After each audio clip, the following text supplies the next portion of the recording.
हाँ जी भाई लिखो।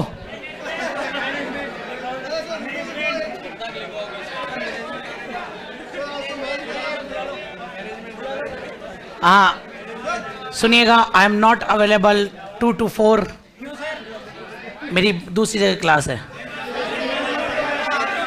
आप लोगों को सुनो, आप लोगों को कोई ऐसा टेस्ट था जो आपके 10 तारीख को होना था, तो वो टेस्ट आपके कल आयोजित होगा।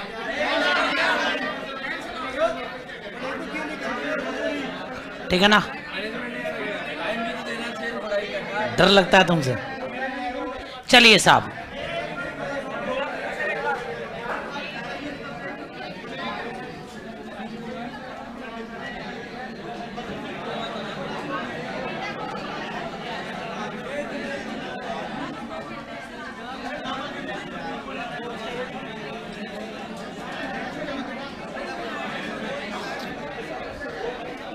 चलिए साहब,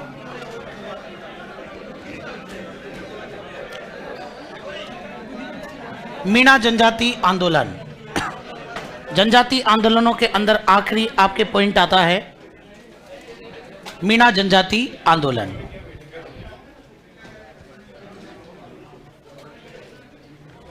चलिए साहब, इधर ध्यान दीजिएगा आप लोग इसके अंदर।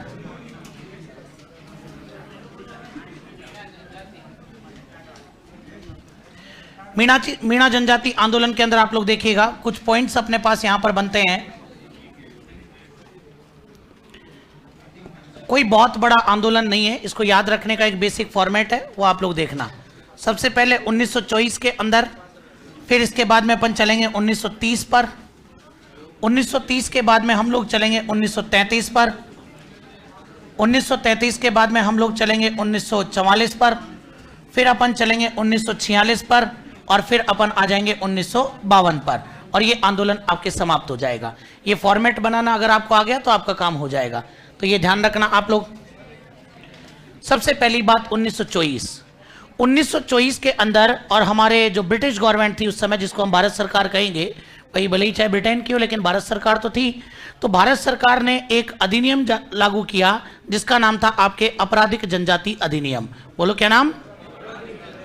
ध्यान रख लेना, इन्होंने एक अधिनियम लागू किया जिसका नाम था आपराधिक जनजाति अधिनियम। परीक्षा के अंदर यह प्रश्न आ चुका है कि आपराधिक जनजाति अधिनियम कब लागू हुआ? 1924। लेकिन ध्यान रखना, उसने नाम ये लिख करके नहीं दिया था, उसमें नाम आपको लिखा हुआ मिलेगा क्रिमिनल ट्राइब्स एक्ट। बोलो क्या मिलेगा? अब ध्यान रखना, बोले सर ये तो इंग्लिश में, तो हिंदी में तो यही लिख के देगा ना। मैं आपको कई बार कह चुका हूं कि वो इंग्लिश को इस प्रकार हिंदी में लिख के देता है, क्रिमिनल ट्राइब्स और एक्ट। तो ये ध्यान रखना, आप इसको चैलेंज नहीं कर सकते हो, ठीक है ना? बोले ये तो इंग्लिश में है, बोले हिंदी में दिया, ये हिंदी में लिखा है उनकी तरफ से। तो ये ध्यान रखना, क्रिमिनल ट्राइब्स एक्ट लागू किया गया, मतलब कि ऐसी जनजातियां जो अपराध में लिप्त थी उनको इसके अंदर उठा के डाला गया, और उसी के तहत अपने राजस्थान से और कौन सी जनजाति को डाल दिया गया? मीणा जनजाति को एक आपराधिक जनजाति घोषित कर दिया गया। ध्यान से सुनना, मीणाओं को कोई फर्क नहीं, बोले ठीक है तुम्हारे जैसे जिसमें शामिल करो, अपने को क्या ही फर्क पड़ना है। लेकिन फर्क कब पड़ा? भाई ठीक है आपने डाल दिया, बोले कोई बात नहीं, ठीक है ना? फर्क कब पड़ा? 1930 के अंदर। 1930 के अंदर अभी कोई कह दे कि लो साहब, बोले मेरे को कहे, बोले गुरुजी आपका नाम और क्राइम रिकॉर्ड में लिख दिया, लिख दे, क्या फर्क पड़ना है? और आप कोई कहे कि आपका क्राइम रिकॉर्ड में नाम है और डेली आपको बगल वाले महेश नगर थाने में जाकर के हाजिरी लगानी पड़ेगी, बोले तेरी ऐसी तैसी लगानी पड़ेगी, बोले अब दिमाग खराब।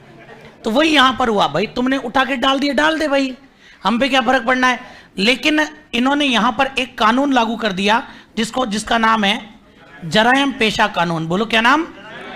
ध्यान रखना, गलती से भी इसको जयराम मत कर देना, नहीं कई किताबों ने कर रखा है इसलिए बता रहा हूं मैं।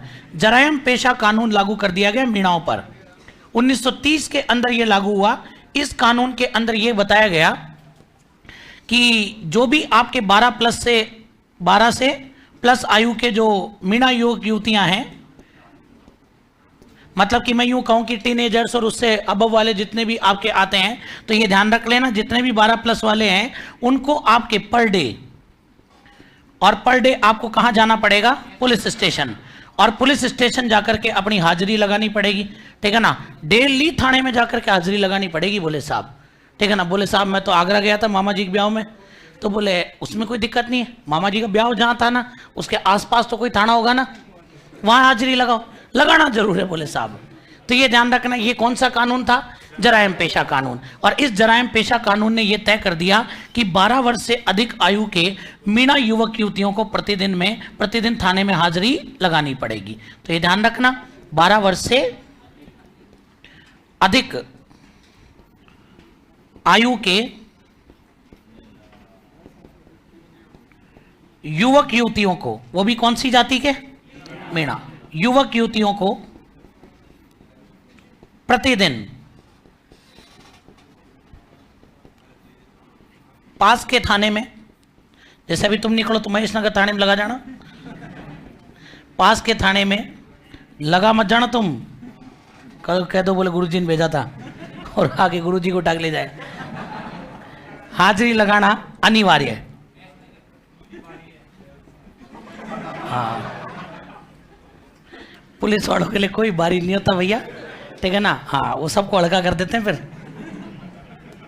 और नागौरी ने कहा था कि अभी पाला पड़ा नहीं तेरा है। अरे ते मैं तो भूल कैसे कह रहे, किसका? चलिए साहब, तो ध्यान रखना, 12 वर्ष से अधिक आयु के युवक युवतियों को प्रतिदिन थाने में हाजिरी लगाना अनिवार्य किया गया। तो साहब इसका विरोध करना भी जायज था, और इसी विरोध के अंदर इन्होंने एक सभा गठित करी जिसका नाम था मीणा क्षेत्रीय महासभा। बोलो क्या नाम? तो इन्होंने मीणा क्षेत्रीय महासभा का गठन किया। मीणा क्षेत्रीय महासभा का गठन कब हुआ था? और अगर मैं पूछूं जाट क्षेत्रीय महासभा का गठन? Very good, 1931। 33 में तो उन्होंने पलथाना सीकर में सम्मेलन ही आयोजित कर लिया था, पहला अधिवेशन। 1944 के अंदर 33 से 44 तक मीणा लड़ते गए, कोई पार नहीं पड़ी, तो फाइनली मीणाओं को क्या आयोजित करना पड़ा? महासम्मेलन आयोजित करना पड़ा। और इस महासम्मेलन का आयोजन इन्होंने नीम का थाना में किया। बोलो कहां पर? और ये नीम का थाना आपके कहां पड़ता है रे? तो ये नीम का थाना आपके सीकर में पड़ता है। यहां पर आपके सम्मेलन का आयोजन किया गया। और इस सम्मेलन की अध्यक्षता किसके द्वारा की गई? इस सम्मेलन की अध्यक्षता की गई थी जैन मुनि मगन सागर।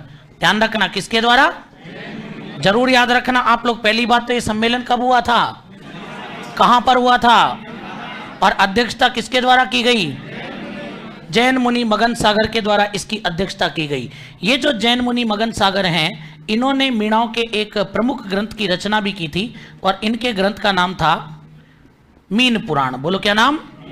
और मीणाओं का प्रमुख ग्रंथ भी आपके कौन सा माना जाता है? तो मीन पुराण की रचना किसके द्वारा की गई? और इन जैन मुनि मगन सागर ने मीणाओं को अपना इतिहास याद दिलाया कि एक समय तुम आमेर के राजा हुआ करते थे, एक समय तुम्हारा बूंदी पर अधिकार था, और आज तुम्हारी स्थिति इस प्रकार की कि तुम्हें क्रिमिनल ट्राइब्स एक्ट में डाल दिया गया और तुम्हारे ऊपर जराइम पेशा कानून लागू कर दिया गया है, और इस स्थिति के जिम्मेदार कहीं ना कहीं आप ही लोग हैं, ठीक है ना। तो इनको यूं कहा गया, तो भाई मीणाओं के अंदर भाई सुधार लेकर आना चाहिए। और इनमें सुधार लाने के लिए 1944 के अंदर, इनमें सुधार लाने के लिए 1944 के अंदर और एक समिति गठित की गई जिसका नाम था जयपुर मीणा सुधार समिति। बोलो क्या नाम? और ये जो जयपुर मीणा सुधार समिति का गठन किया गया, ये जयपुर मीणा सुधार समिति का गठन किसकी अध्यक्षता में किया गया? तो ये ध्यान रखना, बंशीधर शर्मा की अध्यक्षता में। बोलो किसकी अध्यक्षता में? बंशीधर शर्मा की अध्यक्षता में, और इसका गठन किया गया। जयपुर मीणा सुधार समिति गठन कब किया गया? 1944। बोलो कब किया गया? किस समिति का गठन किया? जयपुर मीणा सुधार समिति का गठन यहां पर किया गया 1946 के अंदर। और मीणाओं ने जयपुर में एक सम्मेलन आयोजित किया जिसका नाम है बागावास सम्मेलन। बोलो क्या नाम है?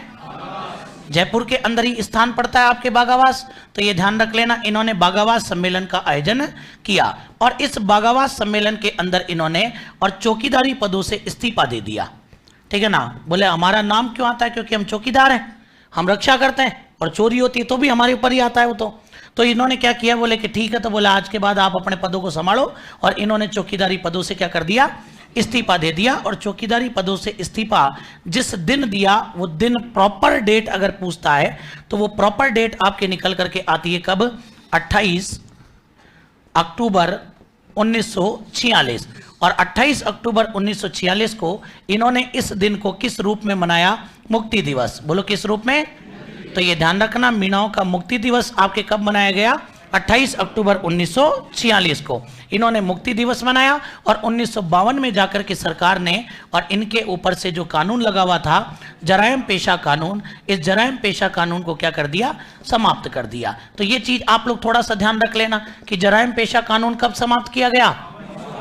कोई दिमाग नहीं लगाना, प्रश्न आएगा फोकट के नंबर देके जाएगा। इतना इजी आंदोलन है ये। आई बात समझ में? बिल्कुल ये फॉर्मेट जो है ना, ये पूरा काम खत्म कर देता है। अब किताबों में आपको पढ़ने को मिलेगा कि भैया अध्यक्ष के साथ में उपाध्यक्ष थे, अभयलाल करके, राजेंद्र कुमार इसके सचिव थे। दिमाग की नहीं लगाना, नहीं पूछेगा, केवल अध्यक्ष तक जाना है, बंशीधर शर्मा। आई बात समझ में? तो ये ध्यान रख लो आप लोग, फटाफट से आंसर दीजिए। आपराधिक जनजाति अधिनियम कौन सा? कौन सी जनजाति शामिल हुई? 30 में कौन सा कानून? 12 वर्ष से ज्यादा वालों को आना पड़ेगा जेल में डेली। अच्छा जी, 1933 में किसका गठन किया? मीणाओं का महासम्मेलन कब हुआ? कहां पर हुआ? अध्यक्ष कौन बने? अच्छा जी, 1944 में ये एक समिति गठित की गई जिसका नाम, इसके अध्यक्ष कौन थे? अच्छा जी, बागावास सम्मेलन का आयोजन कब हुआ? चौकीदार पदों से इस्तीफा कब दिया? और कौन सा दिवस मनाया? तो मुक्ति दिवस कब मनाया गया? अच्छा जी, स्वतंत्रता से पूर्व ये कानून हटा दिया गया था क्या? स्वतंत्रता के तुरंत बाद हटा दिया गया था क्या? संविधान लागू होने से पहले हटा दिया था क्या?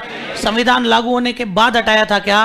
बिल्कुल, ये ध्यान रखना, 1952 में हटाया गया था। मान लो गलती से पेपर में प्रश्न दे दे कि निम्न में से गलत कथन छाटिए और उसमें लिख कर दे ऐसा ऑप्शन कि स्वतंत्रता प्राप्ति पर जराइम पेशा कानून को समाप्त कर दिया गया। नहीं, 1952 में जाकर के ये क्या हुआ था? समाप्त हुआ था। बात क्लियर यहाँ पर? तो ये आपके कौन सा आंदोलन हो गया? मीणा जनजाति आंदोलन। लिखो, यही कॉपी करोगे? फटाफट से बनाओ।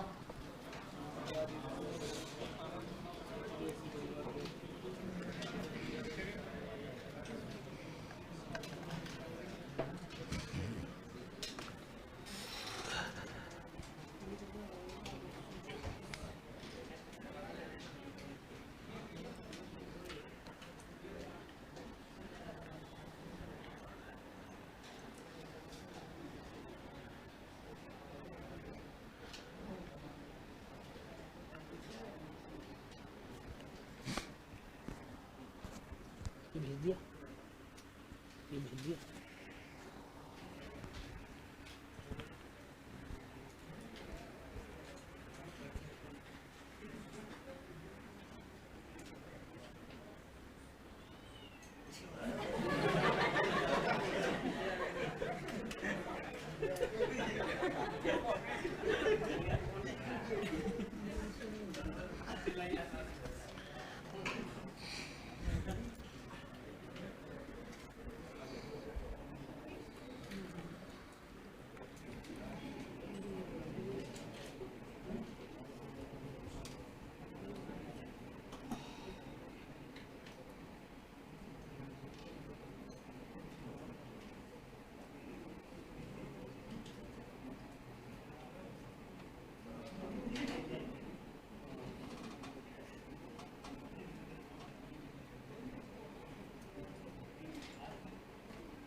तुम दोनों को अकेले हंसने का अधिकार किसने दिया है?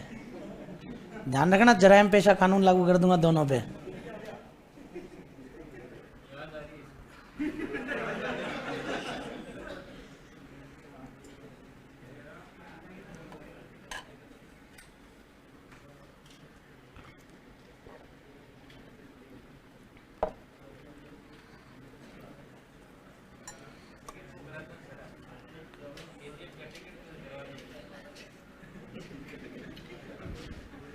मतलब तेरे लिए केजीएफ का टिकट मैं बुक कराऊं?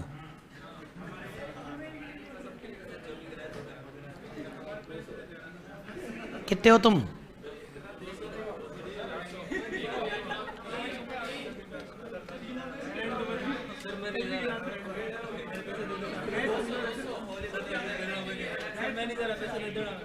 एक 150, 153, 153,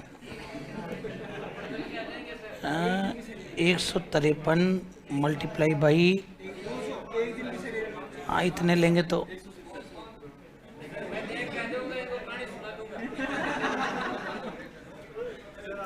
कौन हो आप?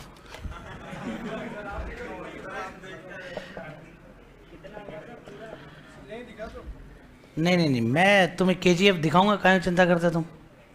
थोड़ा सा वेट करो 2-4 महीने। एग्जाम बाद देखनी है मूवी, अभी कोई मूवी नहीं देखनी। संकल्प ले लो अब।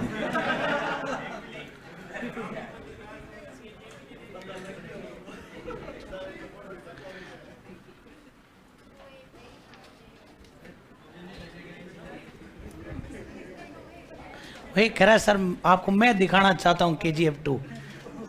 धन्यवाद। हमारे नाम है आशीष शर्मा।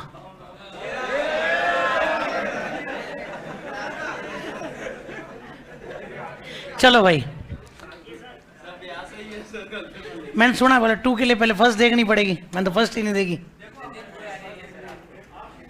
हाँ जी, सब बढ़िया। ये हमारे इंडोनाइट्स के सबसे कर्मठ कार्यकर्ता हैं।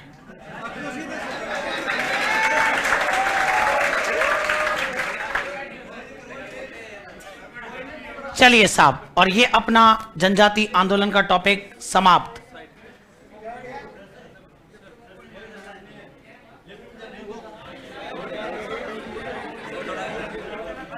और इसके बाद में आगे बढ़ते हैं। हेडिंग लगाओ, राजस्थान का एकीकरण। बातचीत नहीं, राजस्थान का एकीकरण हेडिंग लगानी है। कल मुक्ति दिवस हो जाएगा तुम्हारा।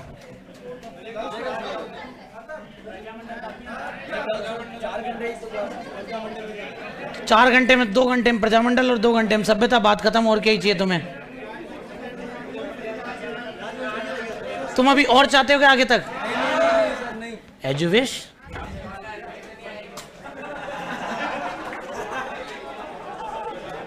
क्या कह रहा है?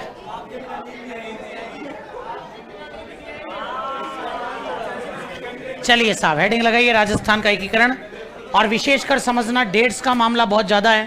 हालांकि ऐसा नहीं है कि डेट याद नहीं होगी। सबसे पहले तो मैं वो चीज़ आपको बताऊंगा जिससे एग्ज़ाम में 90% काम हो जाता है।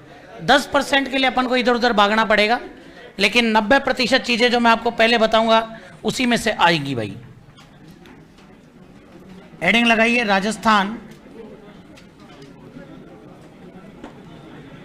एकीकरण। देखिए, अभी तक हमने पढ़ा किसान एवं जनजातीय आंदोलन। बातचीत बंद करना, काफी कॉन्सेप्ट वाली बातें भी इसमें आती है। अभी तक देखो, हमने पढ़ा था कि राजस्थान के अंदर किसान आंदोलन और जनजातीय आंदोलन। अगर राजाओं का शासन नहीं होता ना, या यूं मान लें कि राजाओं का शासन अंग्रेजों के आने के बाद में समाप्त हो जाता, फॉर एग्जाम्पल 1857 की क्रांति अपनी सफल हो जाती, तो ना तो अपने को किसान आंदोलनों की जरूरत पड़ती, ना अपने को जनजातीय आंदोलनों की जरूरत पड़ी। और फिर उसके बाद में अंग्रेजों के आने के बाद राजाओं पर इतना भारी बर्डन आ गया था। मैं यूं कहूंगा कि राजाओं के अगर पक्ष में बात करें तो इनके ऊपर आर्थिक भार इतना अधिक बढ़ गया कि इन्हें मजबूरन जनता पर कर लगाने पड़े। और जब जनता पर कर लगाने पड़े तो जनता ने विरोध किया, तो राजा अपने आप ही तानाशाह हो गए। तानाशाह मतलब किसी की सुनने वाले नहीं। जब वो तानाशाह होने लगे, बहुत इधर आंदोलन होने लगे, हिंसाएं होने लगी, तब ऐसी स्थिति वहां पर बन करके आई कि जो राजा वर्ग था उस राजा वर्ग ने और निरंकुश होकर के शासन चलाया। तो हमारे कुछ नेताओं ने खड़े होकर के फिर आवाज उठाई कि अब राजतंत्र का हो जाना चाहिए अंत और हमें चाहिए अब प्रजातंत्र। भले ही चाहे राजा राज करे, हमें कोई दिक्कत नहीं है, लेकिन उस राजा की जनता के प्रति जवाबदेही होनी चाहिए। हम कोई बात पूछे तो उसके प्रति राजा जवाब दे, यूं नहीं कि मैंने जो कर दिया वो फुल एंड फाइनल है, ठीक है ना। तो इसलिए और धीरे धीरे फिर हमारी रियासतों के अंदर प्रजामंडल स्थापित होने लगे। अपना जो चैप्टर बीच में अपन ने स्किप किया है, भी प्रजामंडल स्थापित होने लगे।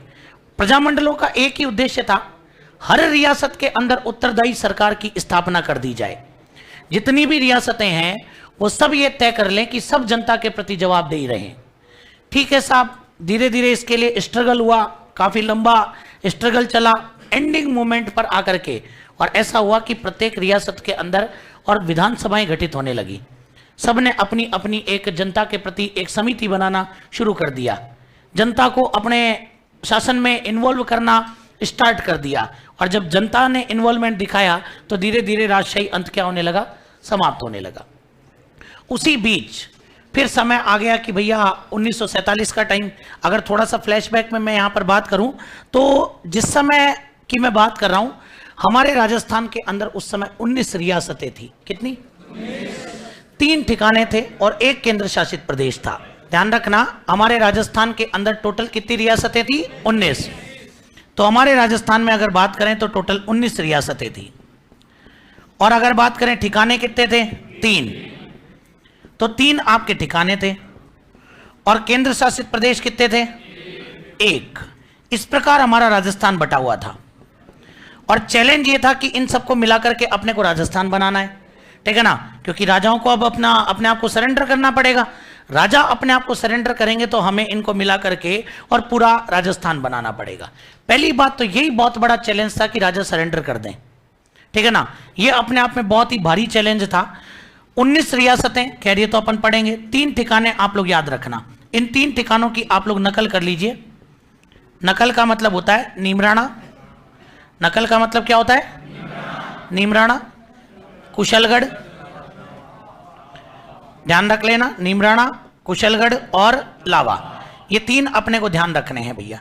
नीमराणा आपके कहां पड़ता है? अलवर। कहां पड़ेगा? कुशलगढ़ आपके पड़ेगा बांसवाड़ा। बोलो कहां पड़ेगा? और लावा आपके पड़ेगा टोंक। उस समय टोंक में था, बाद में जयपुर में मिला लिया गया था। तो ये चीज आप ध्यान रखना। एक केंद्र शासित प्रदेश था जिसका नाम था अजमेर मेरवाड़ा। बोलो क्या नाम था? अजमेर मेरवाड़ा केंद्र शासित प्रदेश था। तो स्थितियां ऐसी बन गई थी कि भाई सबसे पहले अगर बात करूं तो इंडियन हिस्ट्री के अंदर एक पार्ट आता है भारत शासन अधिनियम 1935। उस भारत शासन अधिनियम 1935 ने इन राजाओं को साफ साफ कह दिया था कि आने वाले समय पर तुम्हें ऐसा करना पड़ेगा, तो मौका है अभी तुम सब मिलकर के और एक अखिल भारतीय संघ बना लो। मतलब कि सब मिलकर के अपने अपने क्या बना लो, एक संघ बना लो जिसके अंदर सारी देशी रियासतें विलय हो जाएं। लेकिन राजाओं ने उस बात को अनसुना कर दिया। बाद में फिर अपने एक वायसराय आए थे जिनका नाम था लिनलिथगो। उन्होंने भी कहा कि बोले मान जाओ रे, मिलकर के एक हो जाओ, ठीक है ना, आज नहीं तो कल होना पड़ेगा। इग्नोर कर दिया। 1942 में क्रिप्स मिशन भारत आया, ठीक है ना, अपने को आजादी देने का प्रक्रम शुरू हो चुका है। यहां से क्रिप्स मिशन भारत आया, उसने कहा कि इन रियासतों को मिलकर एक हो जाना चाहिए। नहीं सुनी साहब। उसके बाद में 1946 में कैबिनेट मिशन आया जिसने अपने को आजादी देने का पूरा प्रोफार्मा ही बना दिया। कैबिनेट मिशन ने भी कहा कि मिलकर के एक हो जाओ, हमने नहीं सुनी भैया। फाइनली ध्यान रखना आप लोग, 18 जुलाई 1947 को ब्रिटेन की संसद में और अपना भारत स्वतंत्रता अधिनियम पारित हो गया कि अब भारत को आजादी दे दी जाएगी।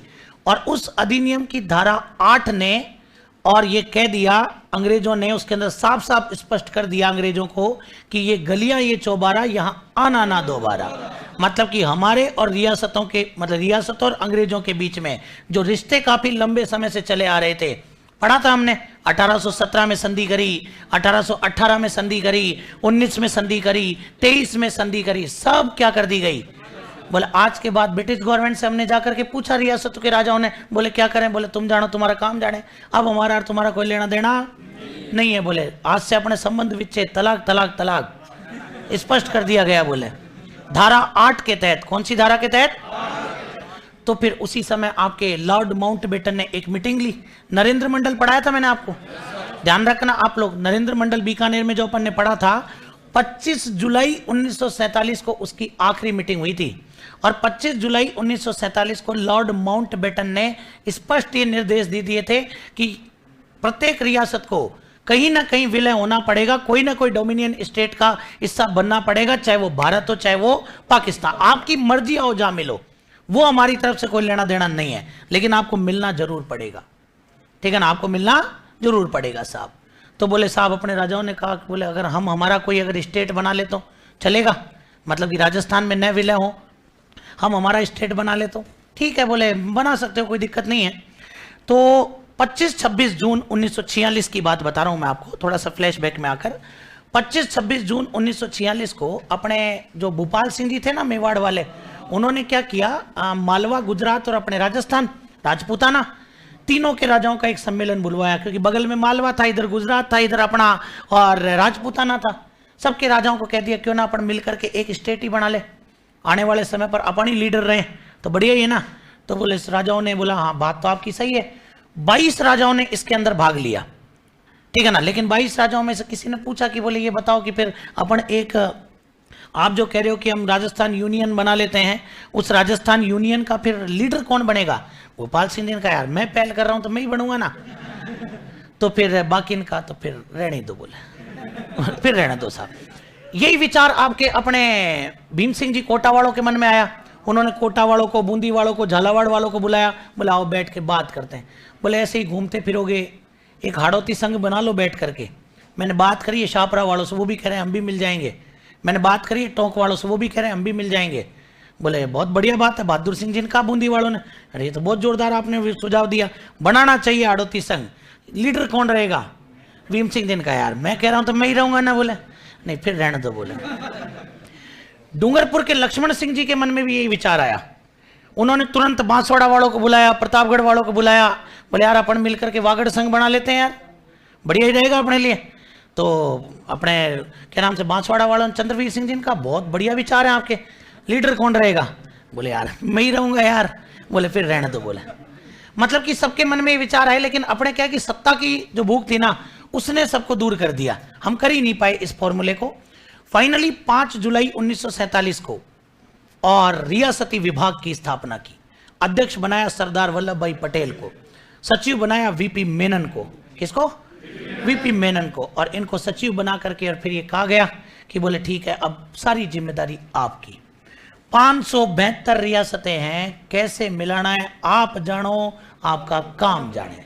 वल्लभ भाई पटेल का भी जिगरा मानता हूं मैं उस समय कि उन्होंने इस जिम्मेदारी को ओढ़ लिया।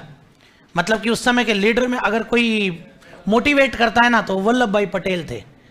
जो राजा किसी के आगे नहीं झुके, और एक दो रियासतें हो तो मान भी ले भाई, 572 रियासतों को एकजुट करना अपने आप में बहुत बड़ी बात है, ठीक है ना। तो ये इन्होंने कदम उठा भी लिया और उसके बीच में तो कई लपड़े भी हुए। अपने जोधपुर के महाराजा हनुमंत सिंह जी थे, उनको जिन्ना जी ने, बगल वालों ने, ठीक है ना, मोहम्मद अली जिन्ना, उन्होंने एक लेटर भेजा, खाली लेटर, बोले साइन करके, नीचे जिन्ना जी के साइन और लेटर भेज दिया, बोले आपके जो मन आए ना वो भर लो, ठीक है ना, जो चाहिए वो देने को तैयार हो। क्योंकि जिन्ना को तो जोधपुर चाहिए था ना, जोधपुर मिलता तो जैसलमेर अपने आप ही आ जाता। हनुमंत सिंह जी के पास में वीपी मेनन आए, बोले साइन करो, बोले भारत में मिलना है। बोले नहीं मिलना ही नहीं है। बोले हम तो पाकिस्तान में मिल रहे हैं। वीपी मेनन का दिमाग खराब है क्या आपका? पाकिस्तान में मिल रहे हैं, हमेशा राजपूताना में रहे हो और अब पाकिस्तान में मिल रहे हैं, ऐसे कैसे हो सकता है? तो साहब बोले वो मेरी मर्जी है ना, आप ही ने कहा है ना ये कि बोले जो जहाँ मिलना चाहे वहाँ मिल जाए, तो मैं मिल रहा हूँ ना पाकिस्तान में, आप क्या दिक्कत है? वीपी मेनन ने कहा देखो या तो मिल ही जाओ आप भारत में, नहीं तो हमारे पास और भी बहुत तरीके हैं कि हमें कैसे मिलाना है। हम हैदराबाद को भी मिला चुके हैं, चाहे हमें वहाँ ऑपरेशन जीरो ही चलाना पड़ा हो बना, ठीक है ना, मिशन पोलो करके, और चाहे बोले हम आपके जूनागढ़ को मिला चुके हैं, जनमत संग्रह वहाँ की वोटिंग करा करके, और आपके यहाँ भी करा सकते हैं। तुरंत हनुमंत सिंह जी का दिमाग खराब, हनुमंत सिंह जी ने अपनी टेबल के नीचे से बंदूक निकाली, पेन पिस्टल, इधर से पेन का काम, इधर से बंदूक, और लगा दी वीपी मेनन के। कहाँ कहाँ साइन करना है? वीपी मेनन घबरा गए बेचारे, ठीक है ना, बोले आपके जजेस जहाँ करो, बोले महाराज। इतने में लॉर्ड माउंटबेटन की एंट्री हुई। लॉर्ड माउंटबेटन कह रहे यार हरमन सिंह जी आप समझदार आदमी हो, ऐसे क्या गुस्सा करके बैठे हो? बोले बंदूक इधर दो। बोले आप लड़ाई कर रहे, बताओ घर के एक होकर के। लॉर्ड माउंटबेटन ने हनुमान सिंह जी की बंदूक लगाई, साइन। हनुमान सिंह जी ने तुरंत साइन करे। और उसके बाद में खैर वीपी मेनन इनके बीच में दोस्ती भी, शैंपियन की बोतलें भी खोली गई उस समय। फैक्ट है, ये मजाक नहीं है। तो तुम्हें यूं ही लग रहा होगा कि मैं यूं फेंक रहा हूं। उसके बाद भव्य पार्टी का आयोजन, क्योंकि इतनी बड़ी रियासत थी ना और कितना बड़ा काम हुआ था। तो आपको क्या लगता है कि तो नेता लोगों ने क्या पार्टीज नहीं करी होंगी क्या? आप किताबें पढ़ना, किताबों के बीच में, हिंदी ग्रंथ अकादमी किताबों के बीच में बाकायदा चित्र दिए गए हैं पार्टीज के, ध्यान रखना। नेहरू और शेख अब्दुल्ला की जो पार्टी होती थी उनके गजब के चित्र दिए गए हैं, ठीक है ना। बिल्कुल एलिजाबेथ वगैरह सबने पार्टीज करी, उनके चित्र हैं। फोटोज उस समय ब्लैक एंड व्हाइट, भले ही हो क्या हुआ, चित्र तो थे ना। आई बात समझ में? और खैर मैं डिस्कस नहीं कर सकता कि उसके अंदर पार्टी में ऐसे ऐसे लोगों को और ट्रे पकड़े हुए दिखाया गया है जिसकी मैं कभी सोच भी नहीं सकता। जैसे वैसे कुछ ही नहीं, ठीक है ना। आई बात समझ में? तो ये ध्यान रखना, सरदार वल्लभ भाई पटेल ने ये जिम्मेदारी उठाई और उसी जिम्मेदारी के तहत राजस्थान की कितनी रियासतें, कितने ठिकाने, कितने केंद्र शासित प्रदेश, इन सबको यहां पर मिला लिया गया, ठीक है ना। और ये प्रक्रम जो शुरू हुआ था, सबसे पहला अपने यहां पर प्रक्रम स्टार्ट हुआ था 18 मार्च 1948। 18 मार्च 1948 को ये प्रोग्राम शुरू हुआ और इसको चलते चलते चलते चलते आपके कंप्लीट होने के अंदर लग गया 1 नवंबर 1956। ध्यान रखना, इस पूरे प्रक्रम के अंदर अगर मैं बात करूं तो आपके देख लो, आप कितने महीने, कितने साल लग रहे हैं? मेरे हिसाब से 8 वर्ष, 8 वर्ष लग रहे हैं, 7 महीने लग रहे हैं और 14 दिन लग रहे हैं। 8 वर्ष 7 माह 14 दिन का समय और इस पूरे प्रक्रम में लगा। आई बात समझ में?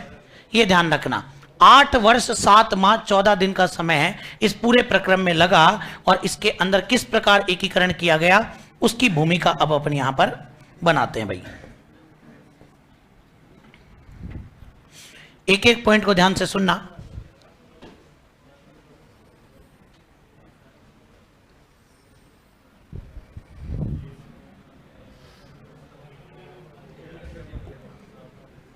चलिए साहब, कुछ कॉलम्स अपन यहां पर मेंटेन करते हैं। अब इसमें भी ओ,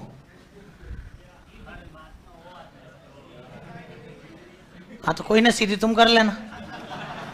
चलिए, सबसे पहला कॉलम अपन बनाएंगे कौन से चरण, फिर उसके बाद में लेंगे इनका नामकरण, नामकरण के बाद में अपन लेंगे इनकी डेट, और डेट के बाद में इनका पूरा प्रोग्राम।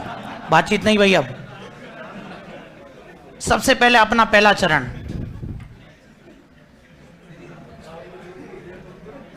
फिर अपन बात करेंगे अपना दूसरा चरण, और इसके बाद में अपन चलेंगे तीसरे चरण की तरफ। 3 चरण तो अपन इस पेज पर देख लेते हैं, इसके बाद में आगे बढ़ते हैं। क्या कर दो? तो उससे भी एक तो एक्स्ट्रा जोड़ना ही पड़ेगा ना।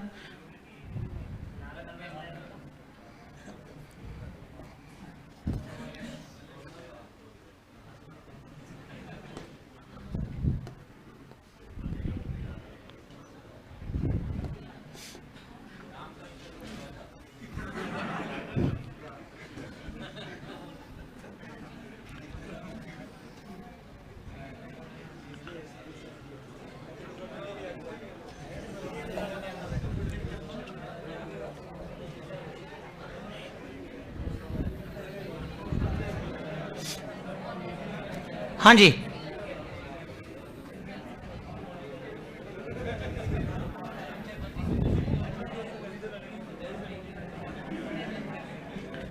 चलिए भाई इधर ध्यान दीजिएगा। अब आप लोग सबसे पहले पोर्शन में अपन यहां पर लिखेंगे भैया अपने चरण।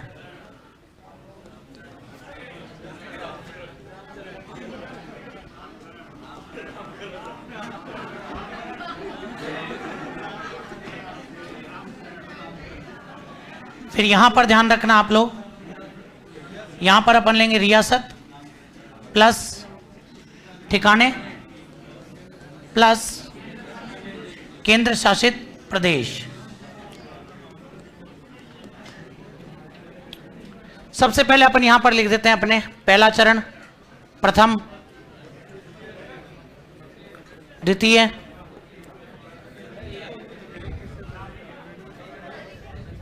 तृतीय। नहीं, अभी नहीं बनाना है, बनाने का मौका तो अब घर जाके मिलेगा।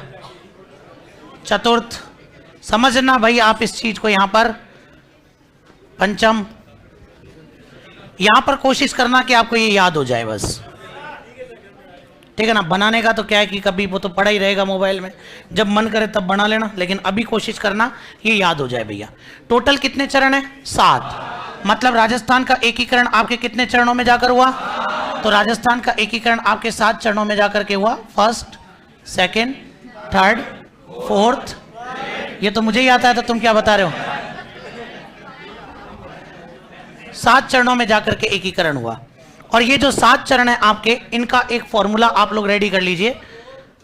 इनका भाई बातचीत नहीं, देखो फिर, ठीक है ना। मैं क्या फिर डायरेक्ट भी लिखा दूंगा?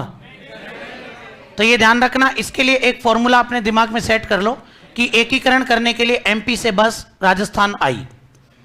एकीकरण करने के लिए एमपी से बस राजस्थान आई। फॉर्मूला नंबर 1 कि एमपी से बस राजस्थान आई। एम का मतलब होता है मत्स्य संघ। बोलो क्या हो जाएगा? एम का मतलब क्या हो जाता है? मत्स्य संघ। पी का मतलब होता है पूर्वी राजस्थान संघ। बोलो पी का मतलब? तो ध्यान रखना, पी का मतलब पूर्वी राजस्थान संघ। फिर क्या आया? से बनेगा संयुक्त राजस्थान संघ। बोलो क्या बन जाएगा? तो से आपके बनेगा संयुक्त राजस्थान संघ। फिर देखो इसके बाद में वृहद राजस्थान संघ। बोलो क्या बनेगा? तो ये आपके बन जाएगा वृहद राजस्थान संघ। फिर इसके बाद में संयुक्त वृहद राजस्थान संघ। इधर से संयुक्त, इधर से वृहद, दोनों को ज्वाइंट किया, क्या बना दिया गया? संयुक्त वृहद राजस्थान संघ। और छठे पर नाम क्या आ जाएगा? राजस्थान। मतलब कि छठे चरण में जाकर के हमारे प्रदेश का नाम क्या रखा गया? और इसके बाद भी नाम क्या रहेगा? और आज तक भी नाम क्या है? तो ये ध्यान रखना, छठे चरण में जाकर के हमें क्या नाम मिल जाता है? राजस्थान। आई बात समझ में? तो पहले तो ये चरणों का नामकरण अपने को करना आना चाहिए। और फॉर्मूला क्या है? एमपी से बस राजस्थान आई। वापस बोलो क्या फॉर्मूला है? एम का मतलब क्या होता है? पी का, से, बैसे, से, फिर, और फिर मतलब आई को यहां पर क्या कर दें? साइलेंट। बात क्लियर? अब डेट याद करते हैं इनकी। सबसे पहले लिख लो आप लोग 1825। बोलो क्या?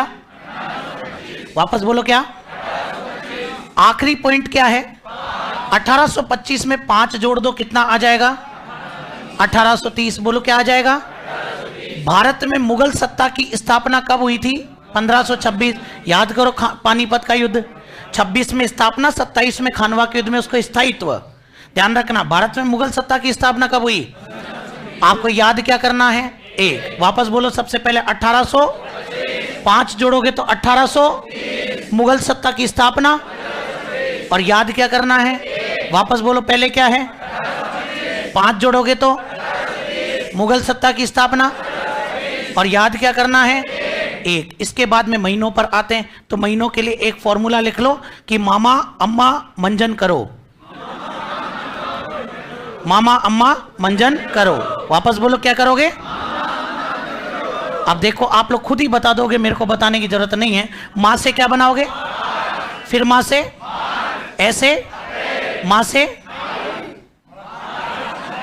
मैं से मई, जैसे वो जू से होता है,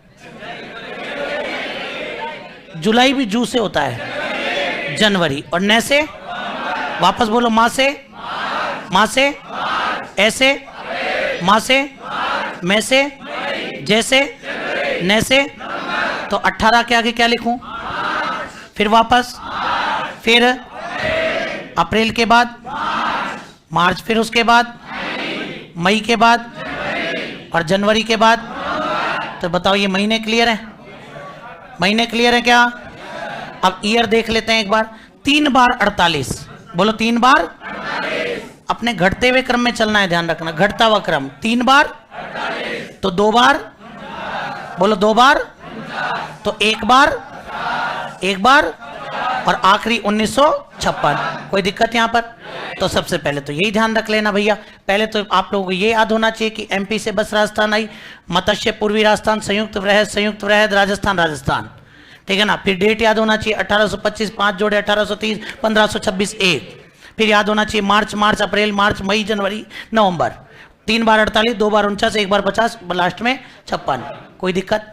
ये डेट याद हो गई, यही सबसे बड़ा लफड़ा है, डेट ही तो याद नहीं होती, ध्यान रखना। और अब डेट ही याद रहेगी बस।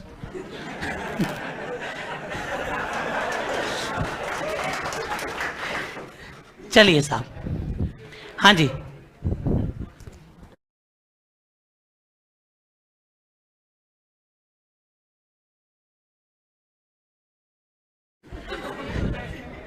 हाँ जी, चलिए साहब, अब सुनो आप लोग, तुम इधर ध्यान दो, इसी फॉर्मेट को अब अपन यहां पर लेकर आते हैं, ठीक है ना। सबसे पहले मैंने बोला एमपी से बस राजस्थान आई, एम का मतलब लो साहब मत्स्य संघ, फिर पी से पूर्वी राजस्थान। अब सुनना यहां पर एक टेक्निकल पॉइंट, कभी कभार हमसे पूछता है राजस्थान संघ, वो राजस्थान संघ भी यही है। अरे बोले सर अभी तो आप छठा बता रहे थे, मैंने वहां संघ बोला ही नहीं, मैंने वहां केवल और केवल क्या बोला। तो ध्यान रखना, अगर आपसे राजस्थान संघ दे रखा है ना, संघ शब्द लगा हुआ है, तो फिर वो दूसरा चरण है। आई बात समझ में?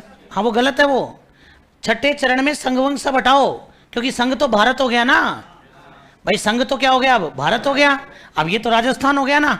संघ का मतलब क्या होता है? पूरा देश। पहले अपन संयुक्त राजस्थान मतलब संयुक्त वृहद राजस्थान संघ थे, लेकिन बाद में तो फिर संघ हमारा भारत है, और हम किस में हो गए? आगे बात समझ, संविधान लागू हो गया था ना 26 जनवरी 1950 को, उसमें क्या लिखा हुआ था? यही तो लिखा था कि भारत संघ है, उसकी छोटी छोटी इकाइयां राज्य है। तो ध्यान रखना, फिर अपने बाद में जाकर के राजस्थान राज्य हुआ, पहले संघ ही था। फिर तो 26 जनवरी 1950 को हम राजस्थान कहलाए, वहां संघ नहीं आएगा। अगर संघ आ गया ना, तो राजस्थान संघ दूसरे चरण का नाम है। आई बात समझ में? ये ध्यान रखना। फिर क्या आ जाएगा? से संयुक्त राजस्थान, बोलो क्या आ जाएगा? संयुक्त राजस्थान आ जाएगा। फिर इसके, अच्छा यहां भी संघ लगाना है, ध्यान रखना, संयुक्त राजस्थान संघ। फिर इसके बाद में तो लो साहब ये आपके आ जाएगा वृहद राजस्थान संघ। आई बात समझ में? तो ये वृहद राजस्थान संघ हो जाएगा। फिर अब देखो आप लोग, संयुक्त को ले आओ, वृहद को ले आओ, दोनों को जोड़ करके संयुक्त वृहद राजस्थान। अब क्या बनाओगे? केवल और केवल, कुछ नहीं लगाना अपने को यहां पर, केवल राजस्थान। और फिर वापस, अब कुछ लोग यहां पर आधुनिक लिख देते हैं, कुछ वर्तमान लिख देते हैं, मतलब नहीं है, वही बात है, राजस्थान राजस्थान ही है, ठीक है ना। अब देखो आप लोग डेट पर आ जाइए फटाफट से। सबसे पहले अपन ने क्या लेना? 1800, फिर 1800, फिर इसके बाद में 1501, बात खत्म। चलिए साहब, इसके बाद में पहले क्या लेते हैं? मार्च, फिर अब सुनो, 3 बार क्या लेना है अपने को? तो यहां पर भी मैं एक काम करता हूं, 48, यहां पर भी। चलो साहब, यहां पर मई, जनवरी, 2 बार क्या लेना है?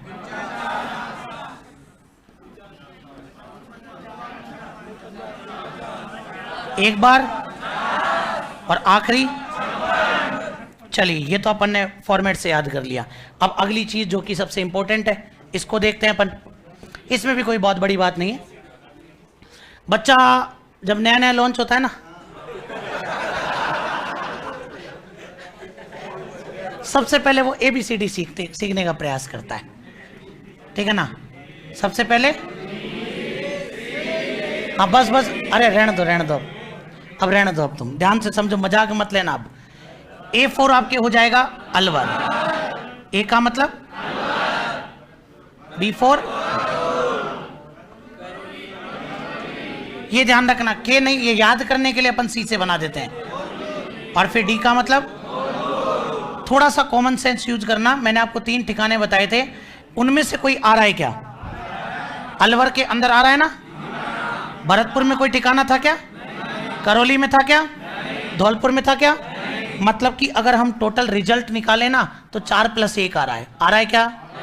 4+1 आ रहा है क्या? रिजल्ट क्या होना चाहिए? 19 + 3 + 1। जब ये पूरा कर दो तब मानना एकीकरण पूरा हो गया। आई बात समझ में? अभी तक हम कहाँ पहुंचे? 4+1। अब इसको 4+1 करके ना भूल जाओ, ठीक है ना? 4+1 करके क्या हो जाओ? भूल जाओ भैया इसको। तो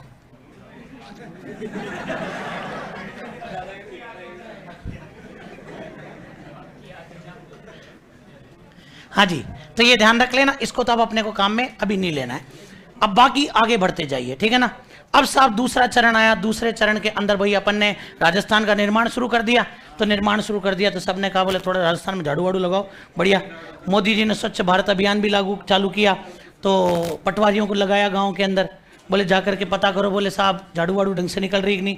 एक गाँव में गए, बोले काकी तू झाड़ू क्यों नहीं निकालती रे? बोले मेरे पास झाड़ू ही नहीं है, निकालूँ कहाँ से? बोले तो फिर लोगों ने जाकर मोदी जी को कहा, और मोदी जी को जाकर के क्या कहा? बोले प्रभु ध्यान रखना आप लोग,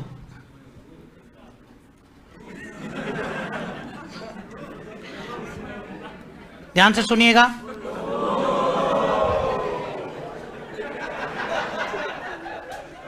तुम लिखो, रहने दो, हेडिंग लगाओ, प्रथम चरण। मतलब हर बात पे तुम्हें माहौल बनाना है, ठीक है ना? और ये इतना मतलब कि ऐसा टॉपिक अगर ये याद नहीं हुआ ना तो फिर तुम कितना ही इसके पीछे पढ़ लेना किताबों से, कि होगा नहीं। तो आराम से ढंग से पढ़ो। अभी तो बहुत सारी बातें करनी है। और ये ध्यान रखना इस चैप्टर की लिमिट मेरी फिक्स है, इतने ही घंटे में होना है। अब उसके आगे छूट गया तो छूट ही गया फिर। तो इसलिए थोड़ा सा आप दिमाग लगा के पढ़ो। इतनी भाई पूरी हिस्ट्री ढंग से पढ़िए तो यहाँ जाके घास क्यों काटनी? तो ये ध्यान रख लेना। तो पटवारियों ने जाकर के मोदी जी से कहा, बोले प्रभु काकी सा को झाड़ू बांटो। बोले प्रभु काकी सा को, तो प्रभु काकी सा को झाड़ू बांटो। तो ये ध्यान रख लेना दूसरे चरण के अंदर फॉर्मूला क्या है? प्रभु काकी सा को झाड़ू बांटो। अब देखो आप लोग प्रेस से क्या बनाना? सबसे पहले प्रतापगढ़। बोलो क्या बनाओगे? ऐसे प्रतापगढ़ बना देना। आप खुद ही बताओगे, मैं कुछ ही नहीं बताऊंगा। बू से क्या बनाओगे? अपने आप शब्द देखते ही याद आ जाता है। का से आपके राजस्थान में कोई स्थान ही नहीं है तो इसको क्या कर देना? साइलेंट कर दो। की से, तो की से आपने बना दिया किशनगढ़। चलिए साहब। शाह से, तो ये आपने शाहपुरा। कोटा, आराम से आराम से। जा से ये झालावाड़ आपके हो जाएगा। ये अपन ने ले लिया डूंगरपुर। फिर इसके बाद ये अपने बांसवाड़ा आ जाएगा, और बांसवाड़ा के बाद में टोंक आ जाएगा। आई बात समझ में यहाँ पर? चलिए साहब, तो ये देखो अपन ने यहाँ पर क्या फॉर्मूला बनाया भाई। ये कॉलम याद है, ये कॉलम याद है। ये अब सीरियल वाइज चलते जाएंगे। ABCD ठिकाना जहां आ जाए ना वहां टिकाते जाना बस। आई बात समझ में? तो यहाँ तो एक आ गया था। अब देखो यहाँ पर देख लेते हैं। प्रतापगढ़ में ठिकाना नहीं है, बूंदी में नहीं, किशनगढ़ में नहीं, शाहपुरा, कोटा, झालावाड़, बांसवाड़ा, क्या नाम? कुशलगढ़। और टोंक में भी तो है। उसको एक बार तो मिला लो, बाद में अपन जयपुर वालों को दे देंगे। एक बार तो मिलाना पड़ेगा। मतलब कि यहां पर अगर अपन रिजल्ट निकाले ना तो ये रियासतें 9। बोलो कितनी है? 9 + 2। उसको नहीं लाना था क्या? नहीं, उसको अभी छोड़ना है, जोड़ना ही नहीं है उसको। अब आगे चलता जाएगा, आपस में जुड़ते जाएंगे। देखो आप लोग, अब मेरे को बनाना है तीसरा चरण। बोलो क्या बनाना है? 3 के लिए पहले मेरे को क्या चाहिए? 2। और 2 में मैं जोड़ूंगा उदयपुर। बोलो 2 में क्या जोड़ूंगा? तो 2 के अंदर मैं जोड़ूंगा आपके उदयपुर। आई बात समझ में? तो 2 में मैं उदयपुर जोड़ूंगा। मतलब कि आप इस फॉर्मूले को सेट कर लेना कि तीसरे में अपने को उदयपुर ऐड करना है। तीसरे का नाम लिख लो, यहां पर क्या है? संयुक्त राजस्थान। बोलो क्या नाम है? और आपको संयुक्त राजस्थान बनाने के लिए और क्या चाहिए? पहले पूर्वी राजस्थान। बोलो क्या चाहिए? मतलब नंबर 2 पूर्वी राजस्थान। और इसमें आपको क्या ऐड करने के लिए बोल रहा है? केवल उदयपुर ऐड करने के लिए बोल रहा है। अच्छा, तो ये तो बहुत आसान काम हो गया। पहले तो 9 थी, अब उदयपुर ऐड कर दिया तो ठिकाना कोई जुड़ा नहीं, 10 + 2 का रिजल्ट आ गया। आई बात समझ में? 10 + 2 का रिजल्ट आ गया। आगे बढ़ते हैं। इसके बाद में अगला अपने को वृहद राजस्थान। कोई दिमाग नहीं लगाना, 4 के लिए पहले चाहिए 3, 4 के लिए पहले क्या चाहिए? 3 में अपने को क्या करना? जे जे जे बी ये जोड़ना है। क्या जोड़ना है? जे जे जे बी अपने को जोड़ना है। पहले तो 4 का नाम बताओ। वृहद राजस्थान, बोलो क्या नाम? और वृहद राजस्थान बनाने के लिए पहले 3 चाहिए, मतलब कि क्या चाहिए? लो साहब, संयुक्त राजस्थान। संयुक्त राजस्थान में ऐड करो जयपुर, बोलो सबसे पहले। जैसे जोधपुर, बोलो क्या? फिर जैसलमेर, और फिर बोलो फिर क्या आ जाएगा?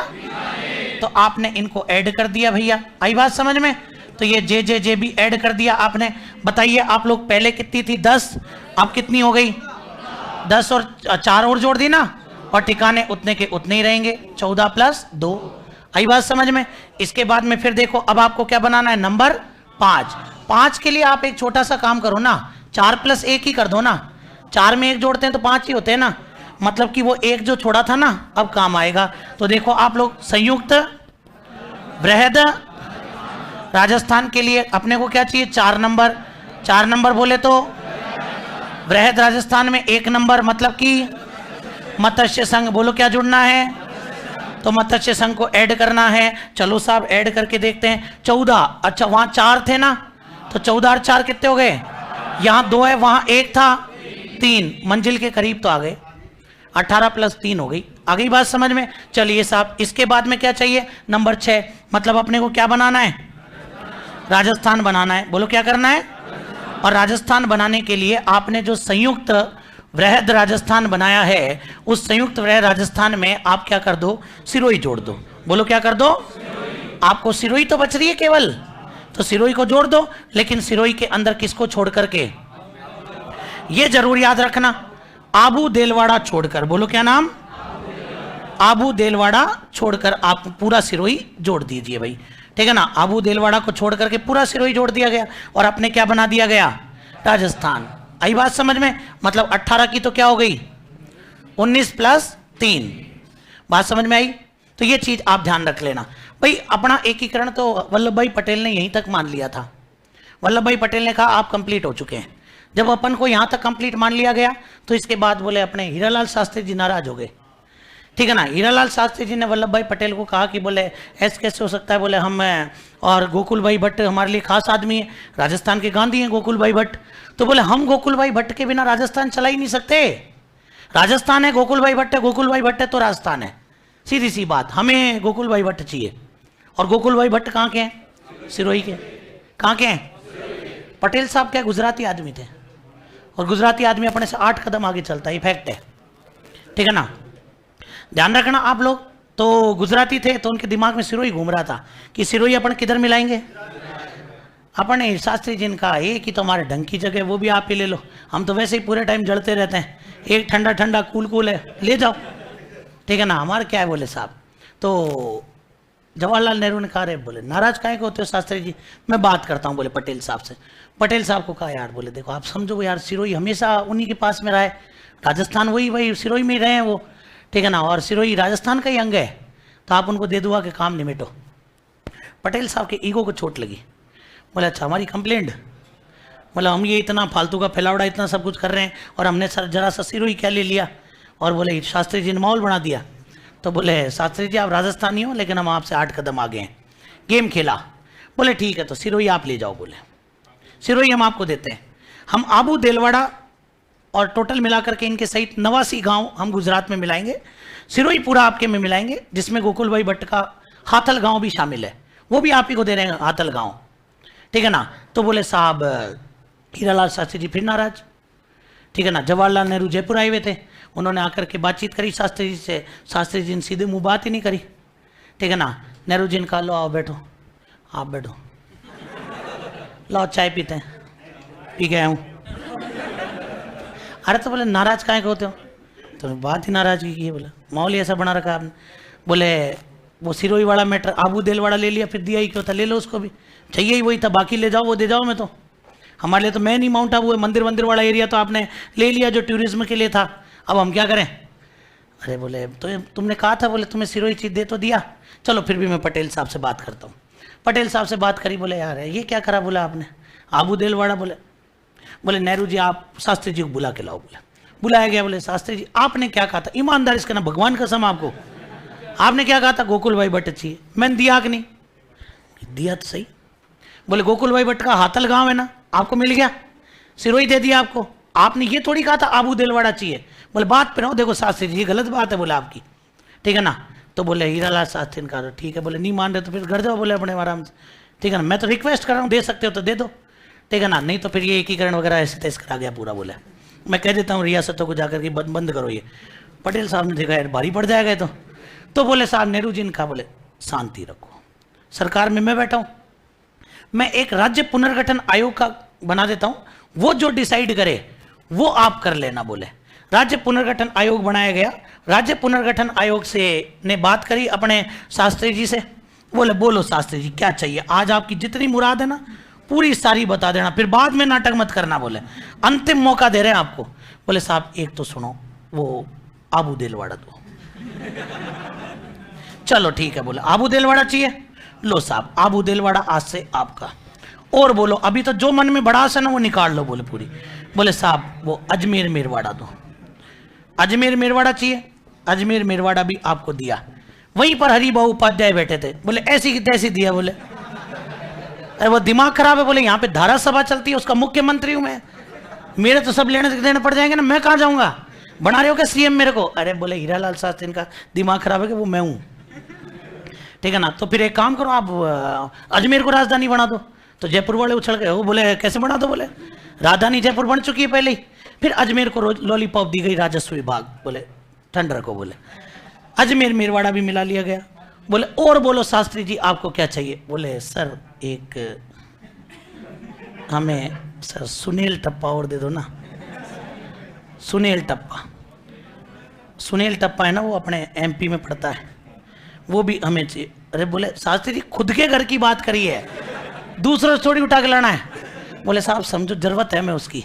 सुनील टप्पा ने कहा, बोले मेरा नाम टप्पा है तो कहीं उठा के पटको, जहाँ जचे वहीं टप्पा खिलाओ, ये थोड़ी चलता है। बोले नहीं गलत बात। तो बोले साहब हिसाब बराबर कर देंगे। बोले हम, आप पूरी बात तो सुनो। बोले देखो जी बात ऐसी है कि एमपी में पड़ता है सुनील टप्पा, ठीक है ना, हमारे एक स्थान है सिरोंज, हमें सिरोंज जाना पड़ता है ना, तो हमें एमपी होकर के जाना पड़ता है, और इनको सुनील टप्पा आना होता है ना तो इनको राजस्थान होकर आना पड़ता है। हमारे बेचारे सिरोंज जाएंगे तो एमपी में जाएंगे, टैक्स लगेगा। सुनील टप्पा वाले यहाँ आएंगे तो उनसे हम टैक्स लेंगे। इस टंटे को खत्म ही कर दो ना। बोले यार बॉर्डर खत्म करो इसको, भाई हम घूम करके जाएंगे, आप घूम करके आओगे, फालतू टैक्स लगेगा। एक काम करो ना, आप वो सुनील टप्पा हमें ही दे दो और ये सिरोंज आप ले लो, रम्मादी खत्म करो। बोले पूरा ही, ठीक है ना, हिसाब तो बराबर कर ही रहे ना। बोले तो भैया इनसे एमपी वालों से सुनील टप्पा ले लिया, और ये ध्यान रख लेना इनको हमने माइनस कर दिया सिरोंज, मतलब कि राजस्थान का सिरोंज हमने एमपी वालों को दे दिया। आई बात समझ में? तो ये ध्यान रखना आप लोग। इसके पीछे रीजन मैंने आपको बता ही दिया।